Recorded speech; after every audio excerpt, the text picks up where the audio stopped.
This February ay nag-start na kami magtabas para sa aming pagtabnan ng luya. Saya ako kasi nga bumalik ulit kami sa pagtatanim. Matagal-tagal na rin na hindi kami nagtanim kasi nag-focus kami sa pag-alaga ng hayop. So ngayon ay magtatanim na naman kami. Ang aming project ngayon ay luya. By March magsimula na kaming magtanim. So kung mapapansin nyo dito, ko alam kung kita. Nagsimula nang magtabas si Wilhelm. So ano pa lang, good for 1 day pa lang itong tinabas niya kasi nga 2 araw, puro half day lang. So 2 araw pa lang to, consider 1 araw lang. Kasi half day lang nga. Ayan sa likod ko. Yung garden namin ngayon ay nandito lang sa likod ng aming kulungan. So maganda kasi nga malapit lang, nababantayan namin at saka yung mga hayop. Ano din, safety din yung paligid nila kasi nga malinis. May dala tayong tubig para kay Wilhelm. Nagtabas siya. Let's go.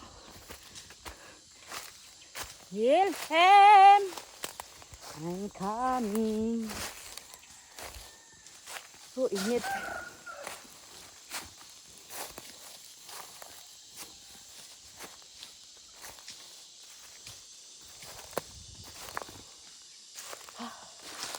Aray ko.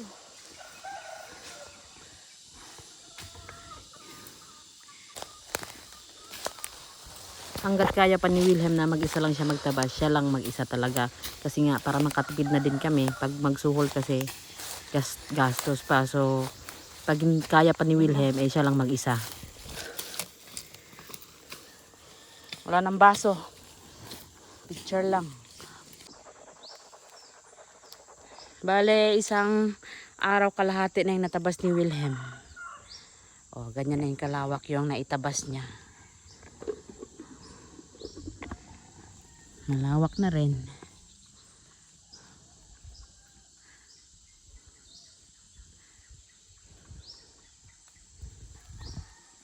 Oh, may ano sa likod ko.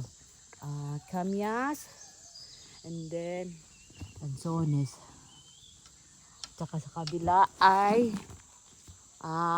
langka. Mas marami pa ring nyog. Ayan.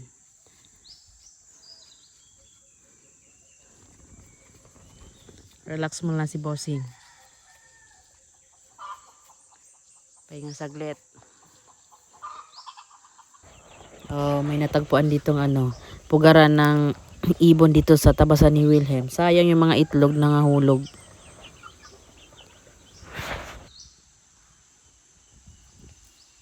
Nandito na kami sa pinakataas. Ganito na yung kalawak yung natabas ni Wilhelm. Itong puno na to, itutumba namin to. Tsaka hindi man yan parang lang siya, damo na lumaki. Hindi yan siya good lumber. Maganda yung panggatong.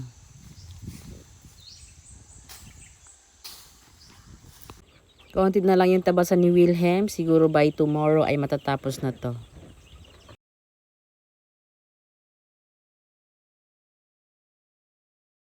Ayan, putol na yung kahoy. So, yung isa na lang ang natitira.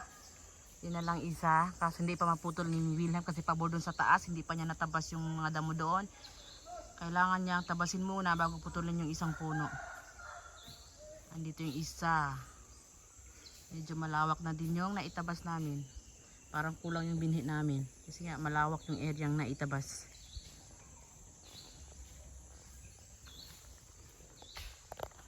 Ayan lang. Next day ulit. Konti-konti na lang. Matatapos na ni Wilhelm yung tabasan.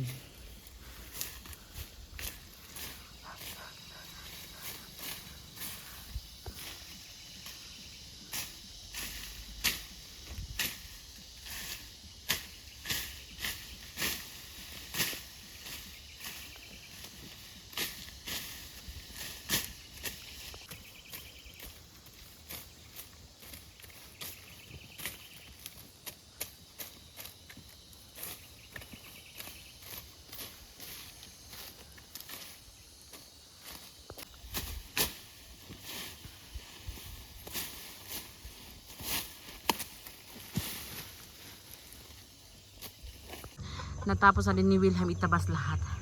Hanggang doon sa pinaka-boundary. Kahapon pa. So waiting na lang matuyo itong mga damo. Tapos ayan, lilinisin na namin para makapagtanim na din. Meron na lang konti tinatapos si Wilhelm. Diyan sa gilid.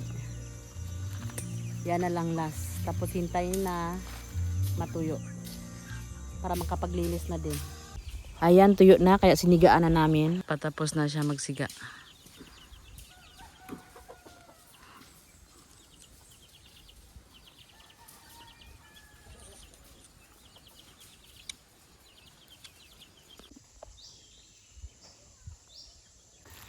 Tapos yung mga hindi nasunog ay iipunin pa namin yan. Tapos sisindihan ulit.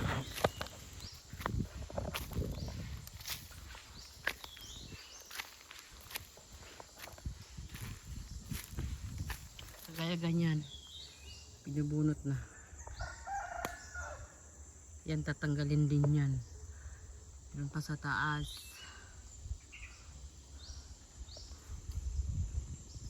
Ayun pa. Itong mga tuod na mga malalaki, kagaya ng sa likod ko, ay hahayaan na lang namin kasi hindi namin kayang tanggalin. Pero yung mga maliliit na kaya namin tanggalin ay tatanggalin namin. Tsaka yung mga tuod ng mga nyog. Ayun, sa baba. Ito pa. Then, meron pa dito. Ayan, so mahirap yan tanggalin. Hayaan na lang.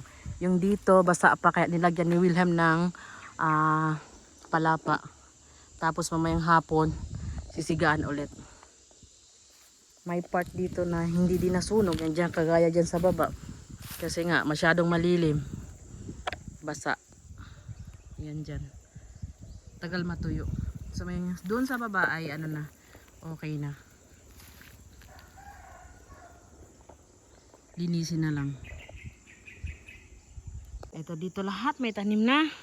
Diyan. Punta doon. Dan dito. Hingal Wilhelm. Dito lang tayo sa gilid dadaan. Kasi may tanim na yung dito sa gitna. May tanim ng luya.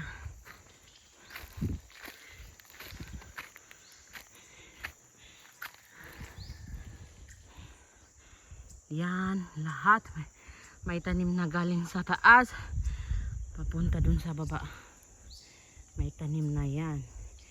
Yan na naman sa kabila ay kakatabas lang. Dahil sobra yung aming binhi. Nagdagdag kami ulit ng space. Ayan. Hanggang yun. Doon. Punta doon. Bagong tabas. So, yan lang muna. Waiting pa kami mga 1 buwan. Bago, kasi 1 buwan talaga mahigit. Or mga 1 month. Simula magtanim. Sisibol na yung mga tanim namin. Hanggang dyan lang muna.